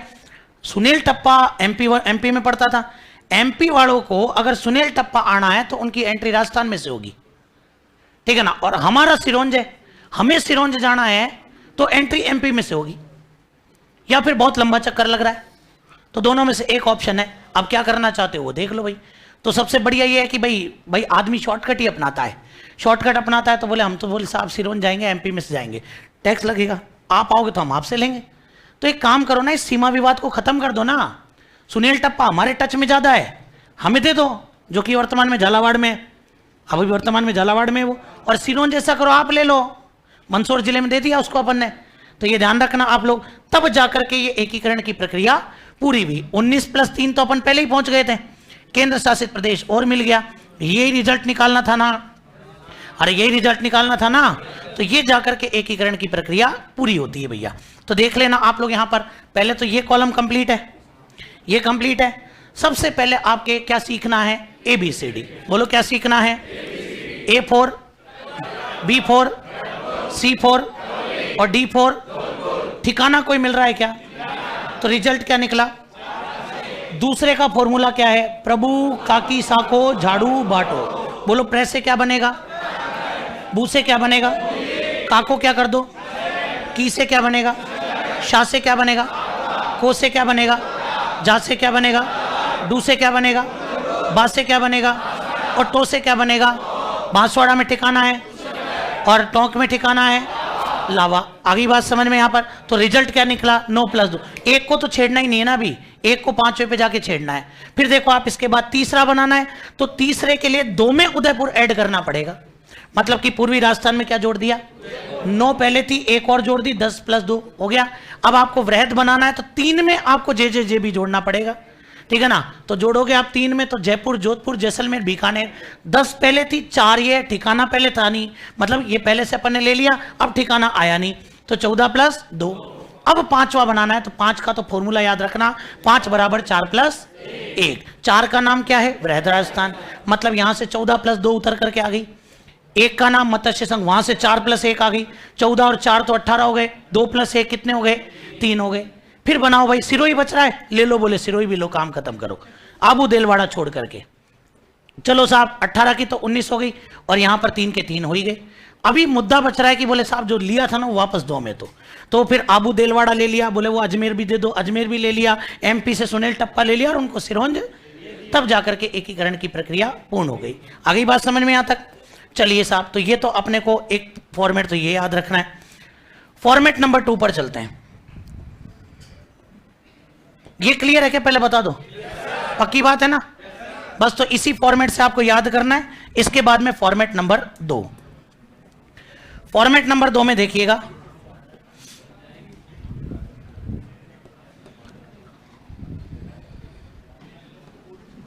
सबसे पहले तो अपन वही अपने जो चरण है उनके नाम लिख लेंगे। फिर देखेंगे कि अपन ने जो भी बनाया ना उनकी राजधानी अपन किसको बनाएंगे, जरूरी है राजधानी, ध्यान रखना। फिर राजधानी आप बनाते हो तो आपको उद्घाटन भी करना पड़ेगा। उद्घाटन आप लोग कहां करोगे, उद्घाटन करने कौन आएगा वो भी बहुत जरूरी है भैया। आई बात समझ में, ऐसे ही ध्यान रख लेना। उसके बाद में आप अपने प्रदेश का एक राज्य प्रमुख बनाओगे। क्या बनाओगे, आप अपने प्रदेश के उपराज्य प्रमुख वगैरह भी बनाओगे, और लास्ट में आप बनाओगे एक प्रधानमंत्री। क्या बनाओगे, और ये प्रक्रिया आपको कितने चरणों की करनी है, 7 चरणों की। बोलो कितने की, ये तो अपन हेडिंग लगा देते हैं यहां तो। चलिए नंबर 1 फर्स्ट आ गया अपने पास में, ये सेकंड, ये अपने पास में फिर थर्ड,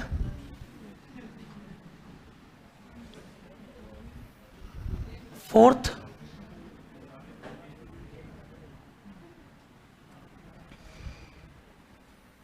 फिफ्थ, 6 और 7। चलिए साहब, सबसे यहां पर तो अपन लिख लेते हैं सबसे पहले कौन कौन से अपन ने चरण बनाए। यहां पर अपन लिखते हैं कि आपने राजधानी किसे अपॉइंट किया है। राजधानी के बाद में भाई बातचीत नहीं, ठीक है ना। राजधानी के बाद में उद्घाटन स्थल, कहां पर आप लोग उद्घाटन कर रहे हैं। फिर यहां पर उद्घाटन करता, कौन उद्घाटन करने आ रहे हैं। फिर ध्यान रख लेना आपने अपना राज्य प्रमुख किससे बनाया है, ठीक है ना। तो यहां पर आपके क्या आ जाएगा, राज्य प्रमुख किसे बनाया है।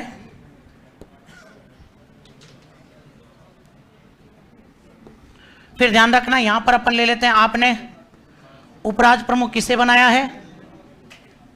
फिर ऐसे ही ध्यान रख लेना यहां पर प्रधानमंत्री किसे बनाया है। चलिए भाई, तो देखो आप लोग सबसे पहले चरण के नाम लिख लेते हैं। यहां पर पहला क्या था, मत्स्य, बोलो क्या आ जाएगा। फिर पूर्वी राजस्थान, बोलो क्या आ जाएगा।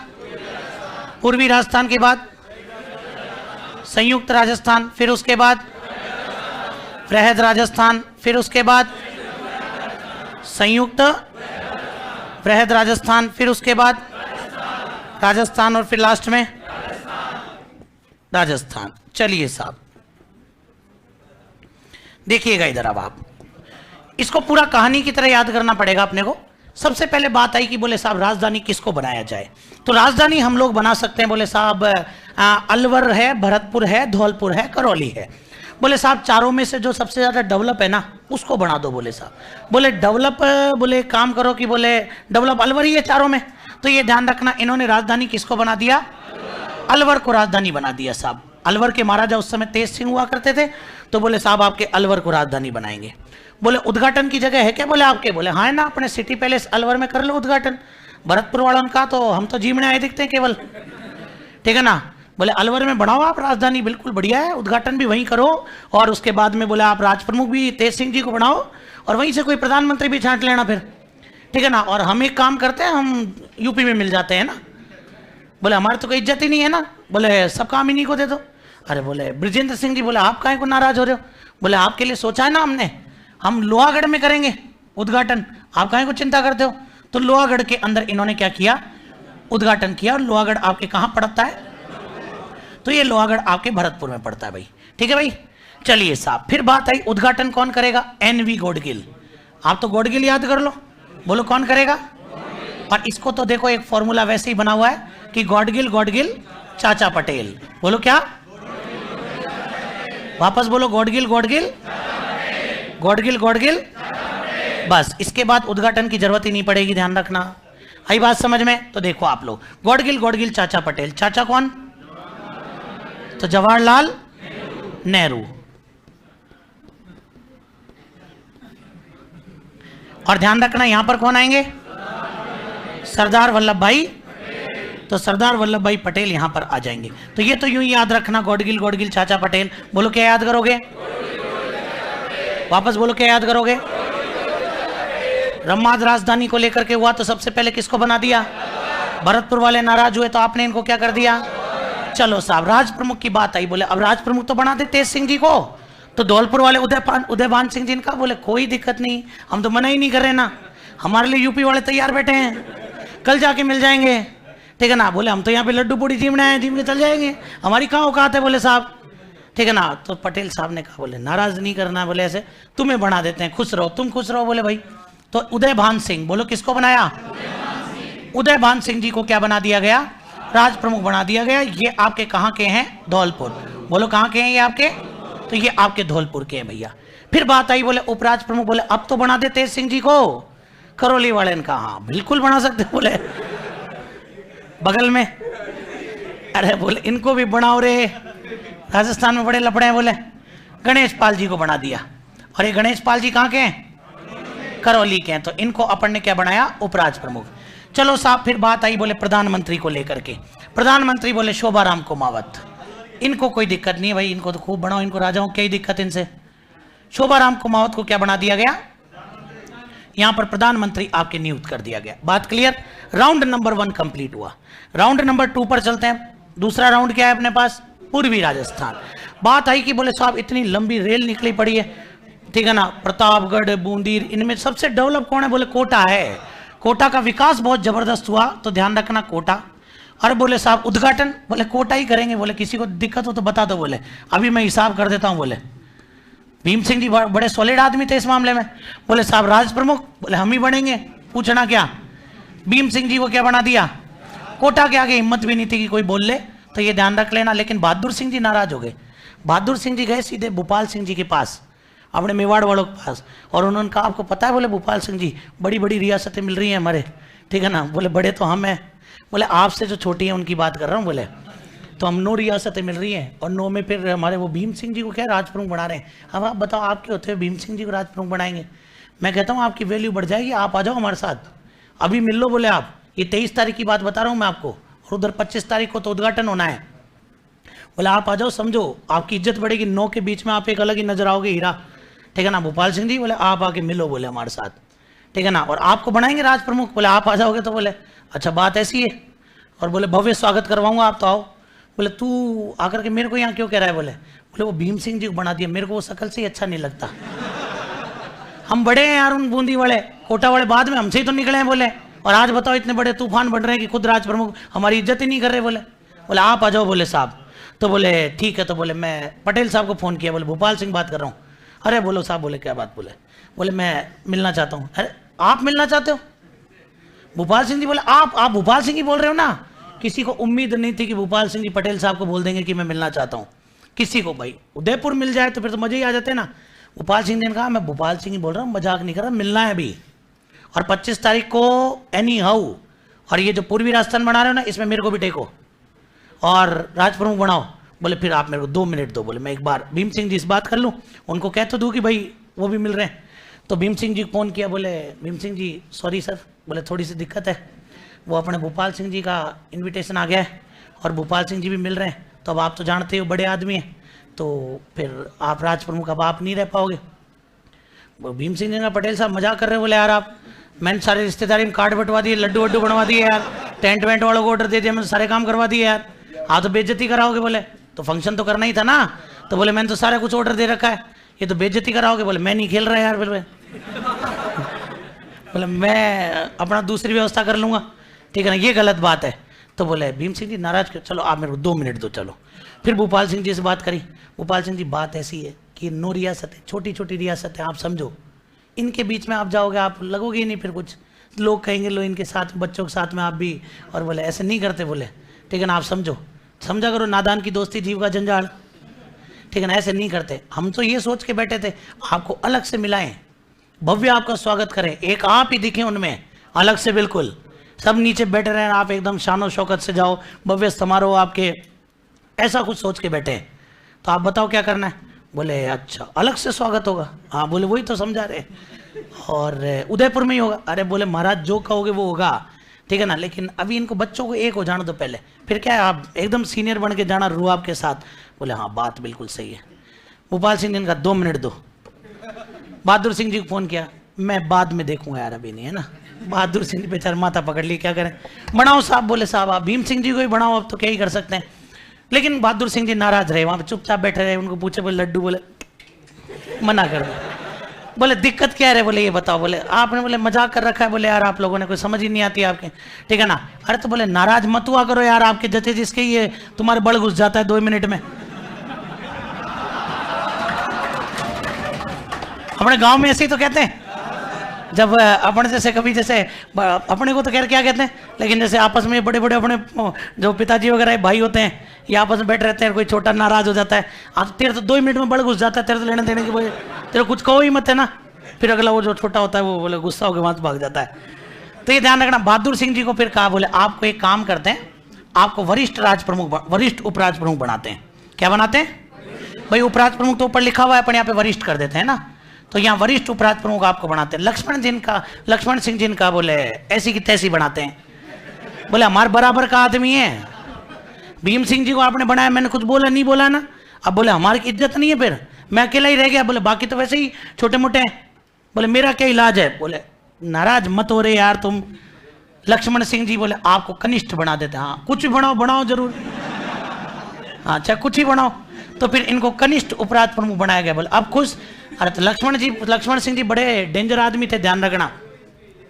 लक्ष्मण सिंह जी के भाई थे राज सिंह जी, ठीक है ना, भाई नहीं पुत्र, राज सिंह जी इनके पुत्र थे। राज सिंह जी का नाम सुना है, डूंगरपुर राज सिंह जी, बहुत गजब के आदमी रहे हैं। राज सिंह जी के नाम शेरों को मारने का रिकॉर्ड है, ध्यान रखना, गिनीज बुक ऑफ रिकॉर्ड में उनका शेरों को मारने का रिकॉर्ड है। उन्होंने 999 शेर मारे हैं, शिकार किया है। पहले अपने यहाँ पर किया, फिर उसके बाद जब भारत में प्रतिबंध लग गया तो चले गए ये अपने अफ्रीका के जंगलों में, वहाँ जाकर के शिकार किया। काउंटी खेला करते थे इंग्लैंड के अंदर, इंग्लैंड में काउंटी खेला करते थे तो साहब, और ध्यान रखना वहाँ पर एक मैच हुआ जिसके अंदर इनकी जो टीम थी वो टीम के 6 विकेट गिर गए। और जब 6 विकेट गिरे तो भाई उन्होंने पूछा आते जाते, अरे बोले तुम इतनी जल्दी जल्दी कैसे सलट रहे हो रे? अरे यार पता ही नहीं लग रहा यार, बॉल है ना पड़ती ही घूम रही है। स्पिन हुई थी उस समय, आई थी स्पिन का जमाना ही आया था, तो बोले यार पड़ते ही घूम रही है। तो अरे बोले लपोड़ो पढ़ने ही क्यों देते हो? और साहब ये जो अपने राज सिंह जी थे, इन्होंने अपना पीछे वाला जो पैर है वो नीचे टिकाया और उठा करके पड़ने से पहले धीरे सीधे छक्का। हालांकि वो मैच हार गए थे ये लोग, ज़्यादा रन नहीं बना पाए थे राज सिंह जी, लेकिन उस समय वहाँ के काउंटी जो खेलने वाले अंग्रेज थे उन्होंने कहा यार नाइस शॉट, बोले आज से इसको नाम ही दे दो डूंगरपुर शॉट। क्या नाम दिया गया? डूंगरपुर शॉट नाम दे दिया गया है, ध्यान रखना। जो आप आजकल अपन कहते हैं ना वो जो स्विप शॉट है, वो स्विप शॉट डूंगरपुर शॉट है, ये ध्यान रखना। ये तो हम स्विप करते हैं, इंग्लैंड में तो आज भी उसको डूंगरपुर शॉट ही कहते हैं। वो राज सिंह जी की देन है। और स्टेडियम के अंदर आप जाओ वहाँ पर राज सिंह स्टैंड और मिलेगा आपको अलग से बना हुआ। आई बात समझ में? तो ये चीज़ आप ध्यान रख लेना। तो राज सिंह जी तो अपने, और फिर वो आपको पता ही है अपने लता जी, राज सिंह जी और लता जी दोनों प्रेमी प्रेमिका थे, दोनों ने विवाह नहीं किया था। आई बात समझ में? तो ये ध्यान रखना आप लोग। तो हल्के में ले रहे हो क्या अपन में? डूंगरपुर वाले बड़े खतरनाक आदमी थे। तो साहब इनको कनिष्ठ राज प्रमुख बना दिया गया। फिर बात आई, बोले साहब प्रधानमंत्री, बातचीत नहीं, प्रधानमंत्री किसको बनाए? बोले गोकुल लाल असावा। किसको बनाया गया? गोकुल भाई भट्ट नहीं है, ध्यान रखना, गोकुल लाल। इनको हमने क्या बना दिया? इनको हमने प्रधानमंत्री बनाया। राउंड खत्म। तीसरा राउंड आ गया। तीसरे में तो लफड़ा ही नहीं है ना, तीसरे में कोई लफड़ा पैदा ही नहीं हो सकता।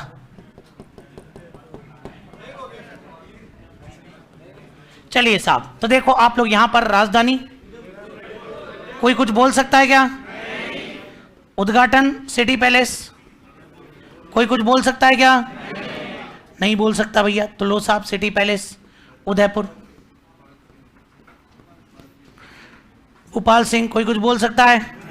हिम्मत ही नहीं है, बोले साहब भोपाल सिंह उदयपुर। हाँ जी, अब आया लफड़ा। अब क्या करें? बोले साहब भीम सिंह जिनका, बोले यार ये, बोले इतने से दिन के लिए क्या, बोले वो मार्च और अप्रैल 20 दिन भी ढंग से नहीं बनाया यार, ठीक है ना। 25 तारीख को तो बैठा था गद्दी पे, 18 तारीख को इनको बिठा दिया, क्या है कि लॉलीपॉप दी यार ऐसी, बोले यार, बोले मज़ा ही नहीं आया, बोले ज़िंदगी का। बोले ऐसे रो मत, बोले यार, बोले आप एक काम करो, वरिष्ठ बन जाओ। तो भीम सिंह जी को वरिष्ठ बना दिया गया। बहादुर सिंह जिनका ऐसे कैसे रहे यार? बोले ये क्या तरीका, बोले आपने वरिष्ठ बना दिया, मैं कहाँ जाऊं? आप कनिष्ठ हो जाओ।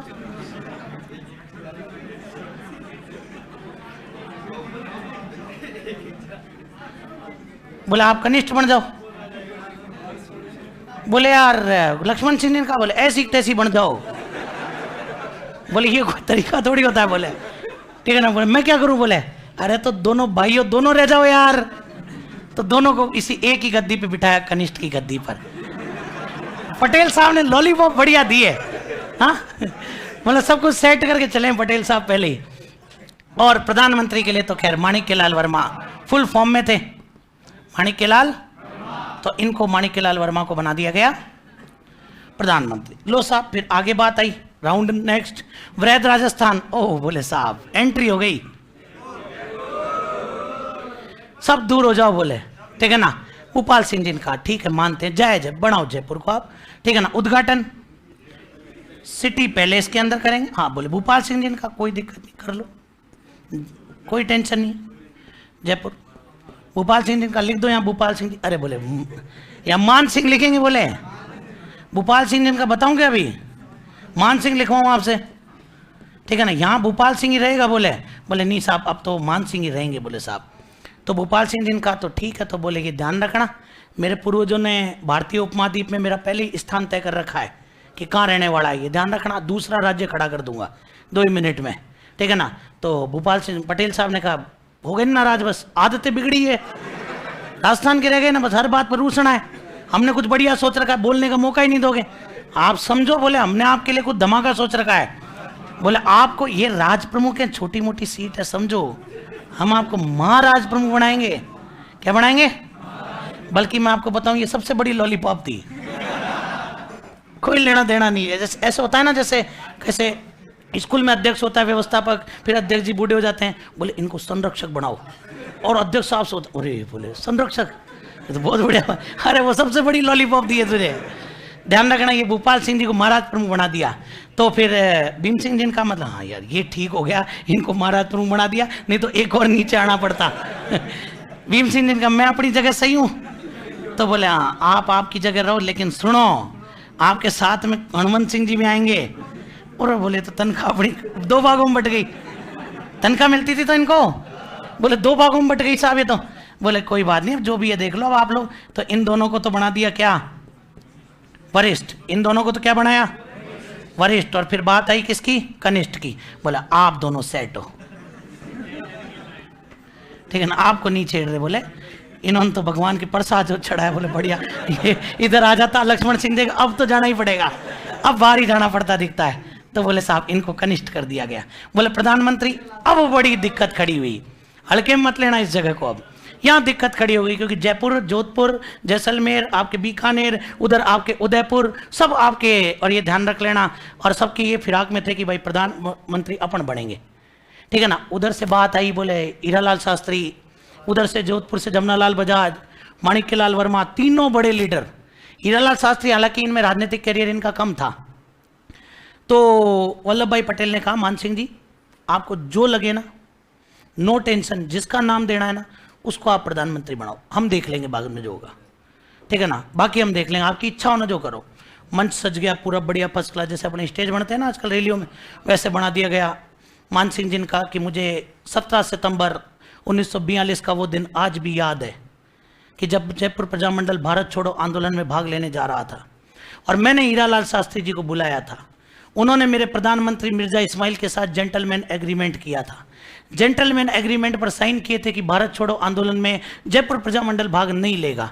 वो एक अलग बात है कि विद्रोहियों ने आज़ाद मोर्चा अलग गठित किया। हीरालाल शास्त्री जी को पता था कि मेरा विद्रोह होगा, लेकिन उस समय इन्होंने मेरी इज्जत बचाने के लिए और उस समय जेंटलमैन एग्रीमेंट किया। ऐसे महान पुरुष को अगर मैं आज प्रधानमंत्री नहीं बनाता तो ये एहसान मैं कभी नहीं उतार पाऊंगा।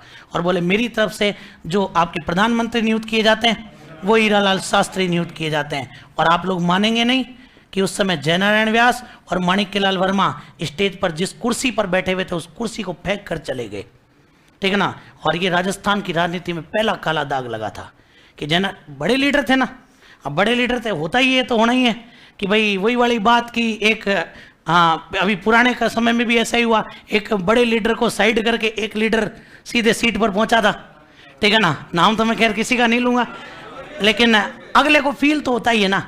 तो वही जयनारायण व्यास बोले मैं कब से लगा पड़ा हूं। हीरालाल जी कल के आए हुए, कल का आया हुआ आदमी, और बोले आज इतना वो कर रहा है कि आपने इसको प्रधानमंत्री बना दिया। तो बोले इनको बुरा लगा, तो जमनालाल बजाज ने अपनी कुर्सी फेंकी, माणिक्यलाल वर्मा ने अपनी कुर्सी फेंकी और वहां से चले गए। और आप लोगों को ध्यान होना चाहिए, इन्होंने इतनी गजब की पॉलिटिक्स की कि हीरालाल शास्त्री को पद छोड़ना पड़ा और टीकाराम पालीवाल हमारे मुख्यमंत्री बने थे, प्रथम निर्वाचित मुख्यमंत्री। हालांकि जयनारायण व्यास ने गद्दी फिर भी संभाली थी, बाद में वो सीएम बने थे, लेकिन माणिक्यलाल वर्मा जीवन में कभी सीएम नहीं बन पाए थे। तो ये ध्यान रखना आप लोग, मतलब वो इनके पीछे लॉबी दौड़ पड़ी थी कि इन्हें तो हटाना है, ठीक है ना। चलिए साहब, इसके बाद में बात आई, बोले अब अगले चरण पर चलते हैं। राजधानी फिक्स है, चेंज हो नहीं सकती। अजमेर को राजस्व दे दिया था तो मामला सेट हो ही गया था। अब जब राजधानी फिक्स है तो उद्घाटन करने की जरूरत, उद्घाटनकर्ता को बुलाने की जरूरत, राज प्रमुख वही रहेंगे हमेशा के लिए, ठीक है ना। लेकिन 1 नवंबर 1956 को राज प्रमुख का पद समाप्त कर दिया गया और नया पद आया 7वां संविधान संशोधन। और हमारे राजस्थान के प्रथम राज्यपाल बने कौन? गुरुमुख निहाल सिंह हमारे राजस्थान के प्रथम राज्यपाल बने। यही रहेंगे, खत्म हो गया मामला, कोई बनेगा ही नहीं, उपराज्यपाल वगैरह कुछ नहीं। फिर हीरालाल शास्त्री बीच में कड़ियां जुड़ती गई। ये यहाँ पर अब आपके सारे ध्यान रखना, मनोनीत निर्वाचित सब आते जाएंगे बीच में आपके टीकाराम पालीवाल, जयनारायण व्यास सब आ जाएंगे। यहाँ पर आपके कौन थे? तो यहाँ पर थे आपके मोहनलाल सुखाड़िया। जब एकीकरण पूरा हुआ तब कौन थे?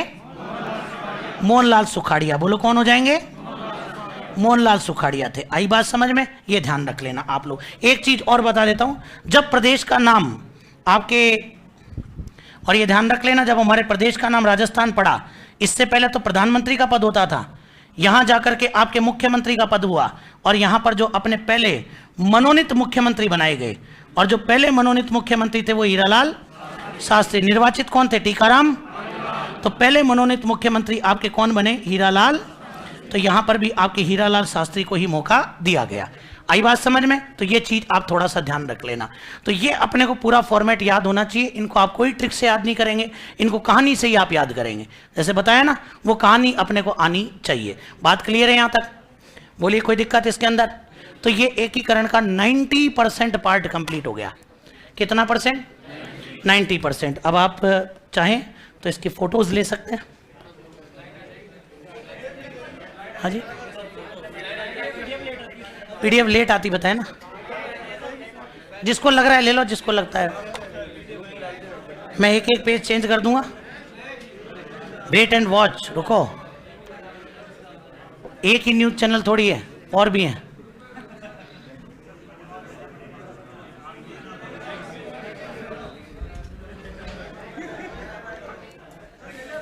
यस,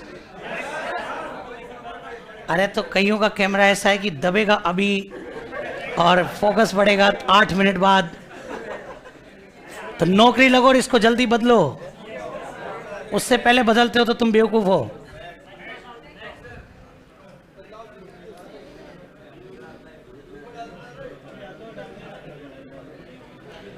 वैसे अभी डल जाएगी क्या PDF? Hand to hand time लगेगा?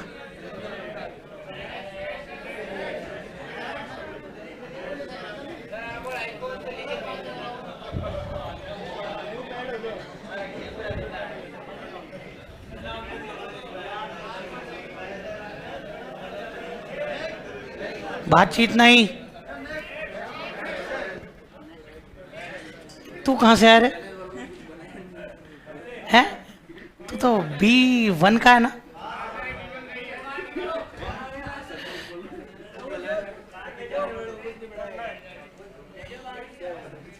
अच्छा गेट से आया है। ये हमारे B1 का करामाती।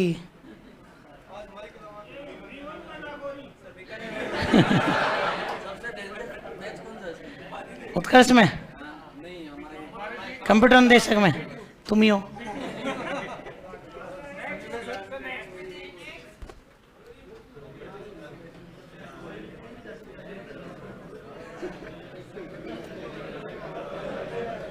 अब ये याद कर लेना अच्छे से, कल फिर मुलाकात करेंगे प्रजामंडल के चैप्टर के साथ, ठीक है? तो आज के लिए इतना ही। सर नहीं आएंगे अभी, सर का यूँ है कि कल आपके, और ये ध्यान रख लेना मेरी इमरजेंसी क्लास है वो ज़रूरी है, इस वजह से मेरे को ड्रॉप होना पड़ रहा है। तो उन्होंने कहा किया तो आप देख लो। तो भाई सीधा से ये है कि मेरे को वो लेना बहुत ज़रूरी है, क्योंकि एक टॉपिक ही उनका बच रहा है, ठीक है ना? तो वो कल मैं फ्री कर दूंगा। आपके टेस्ट है, टेस्ट के बाद आपसे सर आके मिल लेंगे। तो आज के लिए इतना ही। बहुत बहुत धन्यवाद। जय हिंद, जय भारत, जय राजपूताना।